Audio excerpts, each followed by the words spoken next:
Sir, ಇವತ್ತು ರಾಜ್ಯಪಾಲರು ಒಂದು ಇದಕ್ಕೆ ಆಕ್ಷೇಪ ವ್ಯಕ್ತಪಡಿಸಿ ಕಾಂಗ್ರೆಸ್ನ ಪ್ರತಿಭಟನೆ ಮಾಡಿದ್ದಾರೆ. ರಾಜ್ಯಪಾಲರನ್ನ ತಡೆದೇ ಹೋಗಿದ್ದಾರೆ. ಘನತೆ ಹೊತ್ತ ರಾಜ್ಯಪಾಲರಿಗೆ ಅವ್ರ ಸ್ಥಾನಕ್ಕೆ ಒಂದು ಗೌರವ ಇದೆ. ಅವರು ಏನ್ ಓದಬೇಕು, ಎಷ್ಟು ಓದಬೇಕು, ಒಂದು ಪ್ಯಾರಾಗ್ರಾಫ್ ಓದಬೇಕಾ, ಒಂದು ಸೆಂಟೆನ್ಸ್ ಓದಬೇಕಾ, ಅಥವಾ ಒಂದು ವರ್ಡಲ್ಲಿ ಕ್ಲೋಸ್ ಮಾಡ್ಬೇಕಾ ಅಂತಕ್ಕಂಥದ್ದು ಅವ್ರಿಗೆ ಬಿಟ್ಟಿರ್ತಕ್ಕಂಥ ವಿಚಾರ.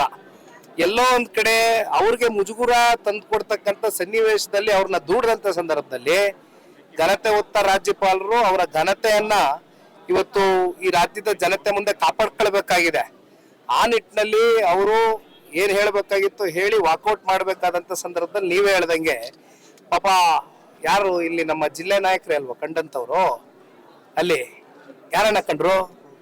ನಮ್ಮ ಸ್ನೇಹಿತರು ಎಲ್ಲ ಹಳೆ ಸ್ನೇಹಿತರುಗಳು, ನಿಮ್ಗೂ ನಮ್ಗೂ ನೋಡೋಣ ಬನ್ನಿ. ಆದ್ರೆ ನೋಡ್ರಿ, ಹೇಳ್ತೀನಿ, ರಾಜ್ಯ ಸರ್ಕಾರ ಕೇಂದ್ರ ಸರ್ಕಾರ ಎರಡೂ ಸಂಘರ್ಷ ಮಾಡ್ಕೊಂಡು ಹೋದ್ರೆ ಬಡವಾಗೋದು ರಾಜ್ಯದ ಜನತೆ. ಒಂದು ಅರ್ಥ ಮಾಡ್ಕೊಳ್ಬೇಕಾಗಿರ್ತಕ್ಕಂಥ ಯಾವುದೋ ಮನ್ರೇಗಾ ವಿಚಾರ ಮಾತಾಡ್ತಾರೆ, ಜಿ ರಾಮ್ಜಿ ಹೆಸರು ಚೇಂಜ್ ಮಾಡ್ಬಿಟ್ರು. ಹೆಸರು ಚೇಂಜ್ ಮಾಡಿರೋದಲ್ಲ ರೀ ಪ್ರಶ್ನೆ. ಟೆಕ್ನಿಕಲಿ ಏನೇನ್ ಫಾಲ್ಟ್ಸ್ ಗಳಿತ್ತು, ಎಷ್ಟು ಡಿಫಾಲ್ಟ್ ಗಳಿತ್ತು, ಕೂಲಿ ಕಾರ್ಮಿಕರಿಗೆ ಸಿಕ್ಬೇಕಾಗಿರ್ತಕ್ಕಂಥ ಸವಲತ್ತುಗಳು, ಯಾರ್ಯಾರೋ ಲೀಕೇಜಸ್ ಗಳು, ಆಮೇಲೆ ಫೇಕ್ ಪೋಸ್ಟ್ ಕಾರ್ಡ್ಸ್ ಗಳನ್ನ ಮಾಡ್ಕೊಂಡು ಏನೇನ್ ಆಗಿದೆ, ಎಷ್ಟಾಗಿದೆ ವಿಚಾರಗಳು, ಇದನ್ನ ಸರಿಪಡಿಸ್ತಕ್ಕಂಥದಕ್ಕೆ ಟೆಕ್ನಿಕಲಿ ತಗೊಂಡಿರ್ತಕ್ಕಂಥ ತೀರ್ಮಾನ.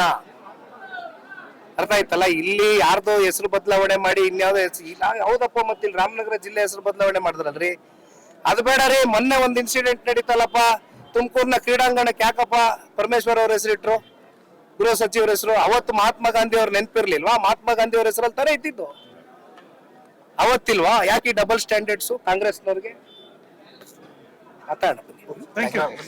ಸರ್, ಇವತ್ತು ರಾಜ್ಯಪಾಲರು ಒಂದು ಇದಕ್ಕೆ ಆಕ್ಷೇಪ ವ್ಯಕ್ತಪಡಿಸಿ ಕಾಂಗ್ರೆಸ್ನ ಪ್ರತಿಭಟನೆ ಮಾಡಿದ್ದಾರೆ. ರಾಜ್ಯಪಾಲರನ್ನ ತಡೆದೇ ಹೋಗಿದ್ದಾರೆ. ಘನತೆ ಹೊತ್ತ ರಾಜ್ಯಪಾಲರಿಗೆ ಅವ್ರ ಸ್ಥಾನಕ್ಕೆ ಒಂದು ಗೌರವ ಇದೆ. ಅವರು ಏನ್ ಓದಬೇಕು, ಎಷ್ಟು ಓದಬೇಕು, ಒಂದು ಪ್ಯಾರಾಗ್ರಾಫ್ ಓದಬೇಕಾ, ಒಂದು ಸೆಂಟೆನ್ಸ್ ಓದಬೇಕಾ, ಅಥವಾ ಒಂದು ವರ್ಡಲ್ಲಿ ಕ್ಲೋಸ್ ಮಾಡ್ಬೇಕಾ ಅಂತಕ್ಕಂಥದ್ದು ಅವ್ರಿಗೆ ಬಿಟ್ಟಿರ್ತಕ್ಕಂಥ ವಿಚಾರ. ಎಲ್ಲೋ ಒಂದ್ ಕಡೆ ಅವ್ರಿಗೆ ಮುಜುಗುರ ತಂದು ಕೊಡ್ತಕ್ಕಂಥ ಸನ್ನಿವೇಶದಲ್ಲಿ ಅವ್ರನ್ನ ದೂಡದಂತ ಸಂದರ್ಭದಲ್ಲಿ ಘನತೆ ಹೊತ್ತ ರಾಜ್ಯಪಾಲರು ಅವರ ಘನತೆಯನ್ನ ಇವತ್ತು ಈ ರಾಜ್ಯದ ಜನತೆ ಮುಂದೆ ಕಾಪಾಡ್ಕೊಳ್ಬೇಕಾಗಿದೆ. ಆ ನಿಟ್ಟಿನಲ್ಲಿ ಅವರು ಏನ್ ಹೇಳ್ಬೇಕಾಗಿತ್ತು ಹೇಳಿ ವಾಕೌಟ್ ಮಾಡ್ಬೇಕಾದಂತ ಸಂದರ್ಭದಲ್ಲಿ ನೀವೇ ಹೇಳ್ದಂಗೆ ಪಾಪ ಯಾರು ಇಲ್ಲಿ ನಮ್ಮ ಜಿಲ್ಲೆ ನಾಯಕರೇ ಅಲ್ವಾ ಕಂಡಂತವ್ರು, ಅಲ್ಲಿ ಯಾರನ್ನ ಕಂಡ್ರು? ನಮ್ಮ ಸ್ನೇಹಿತರು ಎಲ್ಲ ಹಳೆ ಸ್ನೇಹಿತರುಗಳು, ನಿಮ್ಗೂ ನಮ್ಗೂ ನೋಡೋಣ ಬನ್ನಿ. ಆದ್ರೆ ನೋಡ್ರಿ, ಹೇಳ್ತೀನಿ, ರಾಜ್ಯ ಸರ್ಕಾರ ಕೇಂದ್ರ ಸರ್ಕಾರ ಎರಡೂ ಸಂಘರ್ಷ ಮಾಡ್ಕೊಂಡು ಹೋದ್ರೆ ಬಡವಾಗೋದು ರಾಜ್ಯದ ಜನತೆ. ಒಂದು ಅರ್ಥ ಮಾಡ್ಕೊಳ್ಬೇಕಾಗಿರ್ತಕ್ಕಂಥ ಯಾವುದೋ ಮನ್ರೇಗಾ ವಿಚಾರ ಮಾತಾಡ್ತಾರೆ, ಜಿ ರಾಮ್ಜಿ ಹೆಸರು ಚೇಂಜ್ ಮಾಡ್ಬಿಟ್ರು. ಹೆಸರು ಚೇಂಜ್ ಮಾಡಿರೋದಲ್ಲ ರೀ ಪ್ರಶ್ನೆ.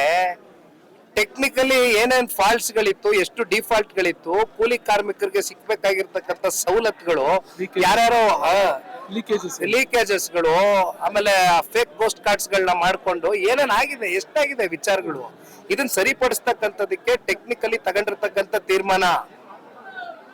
ಅರ್ಥ ಆಯ್ತಲ್ಲ? ಇಲ್ಲಿ ಯಾರ್ದೋ ಹೆಸರು ಬದಲಾವಣೆ ಮಾಡಿ ಇನ್ಯಾವ್ದೋ ಹೌದಪ್ಪ, ಮತ್ತೆ ಇಲ್ಲಿ ರಾಮನಗರ ಜಿಲ್ಲೆ ಹೆಸರು ಬದಲಾವಣೆ ಮಾಡಿದ್ರಲ್ರಿ, ಅದು ಬೇಡ ರೀ. ಮೊನ್ನೆ ಒಂದ್ ಇನ್ಸಿಡೆಂಟ್ ನಡೀತಲ್ಲಪ್ಪ, ತುಮಕೂರಿನ ಕ್ರೀಡಾಂಗಣಕ್ಕೆ ಯಾಕಪ್ಪ ಪರಮೇಶ್ವರ್ ಅವ್ರ ಹೆಸರಿಟ್ರು, ಗೃಹ ಸಚಿವರ ಹೆಸರು? ಅವತ್ತು ಮಹಾತ್ಮ ಗಾಂಧಿ ಅವ್ರ ನೆನಪಿರ್ಲಿಲ್ವಾ? ಮಹಾತ್ಮ ಗಾಂಧಿ ಅವ್ರ ಹೆಸರಲ್ಲಿ ತರ ಇದ್ದಿದ್ದು ಅವತ್ತಿಲ್ವಾ? ಯಾಕೆ ಡಬಲ್ ಸ್ಟ್ಯಾಂಡರ್ಡ್ಸ್ ಕಾಂಗ್ರೆಸ್ನವ್ರಿಗೆ?